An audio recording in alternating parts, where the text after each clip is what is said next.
Nos invités exceptionnels aujourd'hui, c'est le groupe Keane avec Tom Chaplin, le chanteur, et Richard Hughes, le batteur. Nous allons parler du 4e album du groupe Strange Land. Hello guys. Bonjour. Salut. I speak French. Un petit peu. Ah, it will be easier. Okay. Thank you. I'm very. How do you feel? A few days before the release of this 4th album. Well, physically, I feel terrible because I'm ill, as I've just been explaining to you off the air. But in terms of how I feel kind of mentally, I'm incredibly excited. I think we all are in the band. I think we made a record that we are truly proud of. Yeah. Truly proud.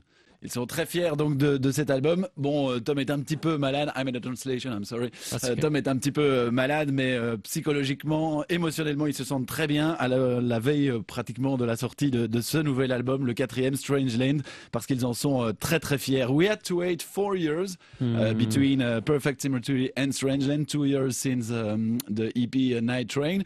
How did Keane evolve during this period? Comment Keane a évolué durant les 4 ans qui se sont écoulés entre Perfect Symmetry et les 2 ans avec le EP Night Train?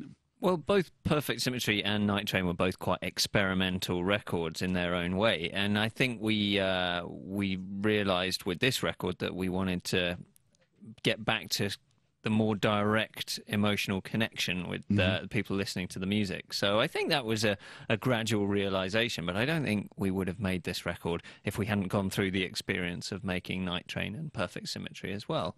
And also we gained a bass player.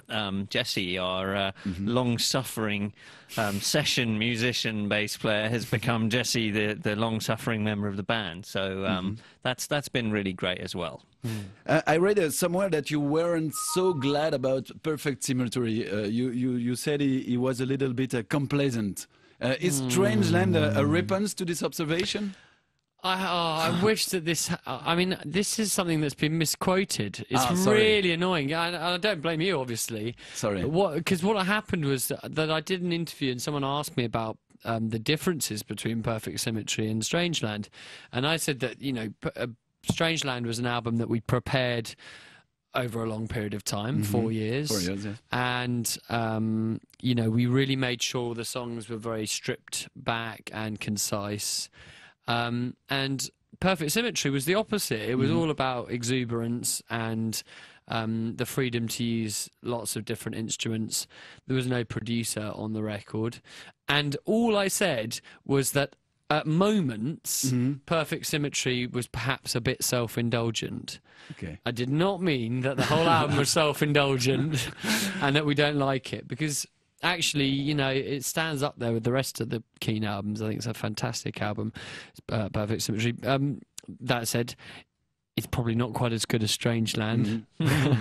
But can we say that Strange Land is a kind of return to your roots? It was my feeling when I listened to it. Like the sound is the sound that with which we knew Keane for the first time. Yeah, if that's what you feel, that's great. That's that, you know, that if that's your interpretation. I mean, I think we've learned a lot along the way that has informed the way we went about recording it. So it's a more mature Keane. There's more assurance in the songs, and one of our fans described it as sounding like Hopes and Fears in 3D, which I kind of like, because it takes elements of all the things we've learned, like Tom was saying, and you know, and just we've moved forward as a band. We're always growing and trying new things, but you know, it's definitely an evolution, you know, within Keane. It's still. You know, I think we still pushed ourselves with this record. I don't think it's us just trying to play it safe or anything. It's definitely, you know, a pretty bold record, but with amazing songs that Tim spent a very long time working incredibly hard to write. It is a very, very strong album with strong melodies. You sing beautifully. It's incredible. We will talk about the songs in a few minutes. I read somewhere that there were 100 songs before beginning to record. How did you make a choice? It should be a torture to choose. You see, this is again a good situation to be in, because very often when you're on, you know, when you're on the kind of treadmill of being a band, you get all your life to write, rehearse and record your first album, and then you're kind of expected to get second, third, fourth, fifth, whatever albums out as soon as you can. And so they're often written on the road, or they're written in downtime when you haven't really got that much time. Yes, in this case, it was. I can't remember what the original question was now. How did you choose between all the songs? Well, so therefore, I think the situation we wanted to create was, instead of having to fill, a 10 song empty album with 10 songs or 12 songs, we wanted to have a whole heap of songs that we could fall in love with and then work out which ones the best songs were. And I think you can really tell that, because there's no point on the album, for me personally, where you think, well, this song's a bit dodgy, or this could have been improved, or for us, it's about as flawless a record as we can get, if that doesn't sound too smug, which it is, but I'm sorry. As I said, it's crazy. The 12 songs are very strong. It's 12 singles, maybe, potentially, I guess. Yeah. Maybe we can say that. That was part of the idea, was to write 3.5-minute songs. There wasn't really any sense of... I mean, there were one or two that were over 5 minutes, a bit more atmospheric. But really, most of the songs, we wanted to make sure we said everything that we could in 3.5 minutes. I mean, if the Beatles and the Smiths can do that, then so should we. And did you think about the gigs when you recorded? Because there is some songs on the album which we heard already on stage as On the Road, if I do remember the title. It will be a massive hit in live, no? We didn't think about it so much when we were recording them, but you get to a point when you're mixing a record and suddenly you're thinking about what you're going to do live, and then it got really exciting. And On the Road, as you say, is one, and Day Will Come, and we found the other night we played in Amsterdam, and there were just an acoustic show, and people were singing along with Silence by the Night in really loudly. It feels like it will be a real sing-along song, so that's going to be fun when we get to gigs and festivals this year. There is a different atmospheres on Strangeland. We said it, very energetic songs like Disconnected too, or the new single, but a little bit of melancholy too, and beautiful songs like Black Rain or Sea Fog. What was the mood during the record of this new album? The mood was great. I mean, I think that we've never been in a better place as a band in terms of our chemistry and how we're getting along with each other, how we're communicating with each other, and how good we are as musicians. If there was ever a time when we are approaching or are at our peak as a band, as musicians, I think this is it. So it's downhill from now on. Well, you never know. It could get better. That's the exciting part of the adventure.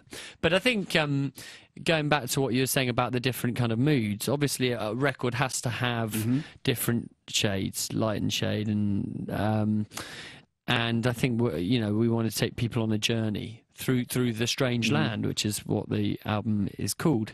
Yes. And so there are songs about the dreams we had when we started out, as does everyone. This is not just the band we're talking about. We're talking about everybody's lives, about how things can sometimes go wrong, about how things can sometimes surprise you and go well, but particularly how the journey is never really quite what you expect it's going to be. And I think that for us is what the Strange Land is. Okay, just as I said it, you sing very, very beautifully. Your voice is a kind of gift. We can say that from God. It's I don't know whether it's from God. From your mother. It's certainly not from my mother. If you've heard her sing, you'd say it was a surprise, not a gift. I don't know where it comes from. Yeah, I'm very lucky. How do you take care of it? Because you have... I think part of the reason Tom's got this amazing voice is because he's worked very hard for his whole life to make as much noise as possible. And it's meant that he's trained himself into this amazing... It's like an athlete, you can only, race in Formula One if you started in karting as a 5-year-old. And Tom's the same. He really began young. It was like a vocation. He dedicated his life to to making noise. I'm the Tiger and, Woods of singing. Yeah, and it's been an amazing I thing better to not tell my watch. wife that, though. You played with Tiger Woods. I saw that. No. No. You played golf. Yes, with him. No. No, you met No. him. You met him I've never met him. No. No. We I'd met Phil Mickelson once, met Phil Mickelson, yeah. and he had a very firm handshake. I remember that. Yeah, they're strong. They're strong in the arms as Big golfers. big guys. Yeah. But no, I would love to play a round of golf with Tiger Woods. You know, Maybe it'd one be day. interesting. It's maybe a dream to realize. It is. There is Indeed. yet. I read somewhere, and I'm not happy with it. I'm upset. You said in an interview that the best pint were in New York. The best place to drink pint, it was in New York. Look, You are in don't ask Belgium here. me because I don't drink anymore. Yeah, I know that. But for your friends, don't move. Sorry. I've got a present for you. Hell yeah. This is a Belgian Oh no, I love for it. you. No, you see this no, stuff. and- This is awesome. This is For you and the how do you band. pronounce it? Chimay? Chimay. Yeah. Now you see. Now a friend of mine in England, who I've known for a number of years, he actually comes over to Belgium for the beers, and he was telling me that the different coloured labels mean the different Taste too. the Yes. taste and the Different strong, age. Yeah.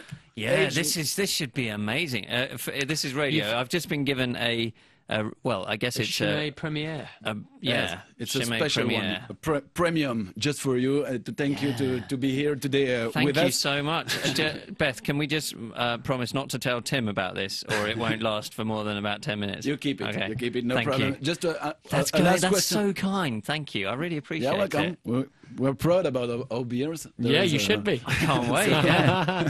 Awesome. Just the last question about the gigs. Is it planned to come in Belgium soon? Yes, absolutely. Yes, we played Pukkelpop a few years ago, and we'd love to come back and play this year. We're just waiting to see about that. And then later in the year, we're going to be touring, and I'm sure I think maybe in the autumn we'll have a European tour, and I'm sure that will involve coming through Belgium. So absolutely, but we can't wait. We always have fun playing here. Like Tom says, Pukkelpop in the past has been brilliant. So yeah, we can't wait. We really can't wait to get these songs out on the road. I can imagine, because it's very, as I said, very, very strong. I warmly recommend it to our listeners. Thank Great you very melodies, much. great voice, just hits. We can say that. Yeah. Yes, Good. I guess. Thank you Thank you very Thank you much. very much. That's great.